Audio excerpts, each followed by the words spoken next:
વાત રાજકોટની કરીએ। રાજકોટ લોકસભા બેઠક પર હવે ખરાખરીનો જંગ જામ્યો છે। પરસોત્તમ રૂપાલા સામે કોંગ્રેસે પરેશ ધાનાણીને ઉતાર્યા છે। ઉમેદવાર જાહેર થયા બાદ પહેલીવાર રાજકોટ શહેરમાં આવ્યા અને પ્રચારના શ્રી ગણેશ કર્યા પરેશ ધાનાણીએ।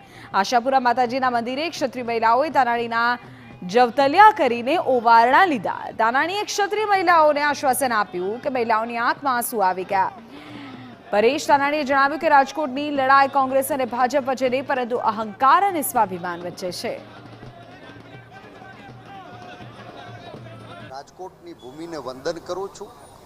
સંસદ સભ્ય બનવાનું સપનું નથી, પણ સ્વાભિમાનની લડાઈ લડવા માટે આ રાજકોટના આંગણે આવ્યો છું। રાજકોટના જનજનના હૃદયમાં